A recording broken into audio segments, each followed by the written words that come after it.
Idukki Thamarassery ബിഷപ്പുമാരെ പരിഹസിച്ചുകൊണ്ട് PT. Thomas. കർത്താവ് വീണ്ടും വന്നാൽ ബിഷപ്പുമാർ കുരിശിൽ തറയ്ക്കും. ഗാഡ്ഗിൽ റിപ്പോർട്ട് ഇടുത്തി പോലെ വീണത് 2 ബിഷപ്പുമാരുടെ തലയിൽ മാത്രമാണെന്നും പി.ടി. തോമസ് പറഞ്ഞു. റിപ്പോർട്ടിന്റെ മേന്മ തുറന്നു പറയാൻ മുഖ്യമന്ത്രിക്ക് പോലും ചങ്കുറ്റമുണ്ടായില്ല എന്നും പി.ടി. തുറന്നടിച്ചു.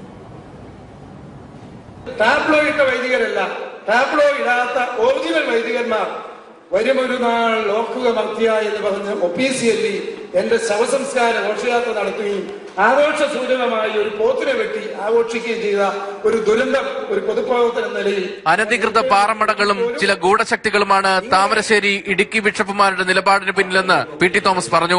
മഹാനായ ലോകചരിത്രത്തെ തിരുത്തിക്കുറിച്ച് ഇപ്പോൾ കടന്നു വന്നാൽ ഈ വിശ്വസൊക്കെ ഇന്നും ഇടുക്കി ലോക്സഭാ മണ്ഡലത്തിൽ സീറോ മലബാർ സഭയുടെ 7 രൂപതകളിൽ ഇടുക്കി രൂപതയ്ക്ക് മാത്രമാണ് ഗാഡ്ഗിൽ റിപ്പോർട്ടിനോട് ഇത്ര ശക്തമായ എതിർപ്പ്. ഈഴവർക്ക് കുഴപ്പമില്ല, NSSന് കുഴപ്പമില്ല, യാക്കോബയിലെ 2 വിഭാഗത്തിന് കുഴപ്പമില്ല. ഇടുക്കി ബിഷപ്പിന്റെ താമരശ്ശേരി ബിഷപ്പിന്റെ തലയിലേക്ക് മാത്രം മാധവ് ഗാഡ്ഗിൽ ഒരു സ്റ്റീൽ ബോംബായി ഒന്ന് പതിക്കുമെന്ന് വിശ്വസിക്കാൻ പറ്റുമോ? ഗാഡ്ഗിൽ കമ്മിറ്റി റിപ്പോർട്ടിൽ ആശങ്കയില്ലെന്ന് പറയാനുള്ള തന്റെ ഇടം ഭരണ നേതൃത്വത്തിനില്ല. ആശങ്ക പരിഹരിക്കുമെന്നാണ് മുഖ്യമന്ത്രി അടക്കമുള്ള എല്ലാവരും പറഞ്ഞുകൊണ്ടിരുന്നത്.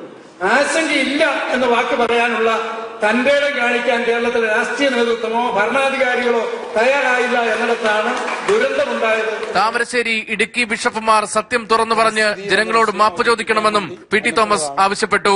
മാതൃഭൂമി ന്യൂസ്, തിരുവനന്തപുരം.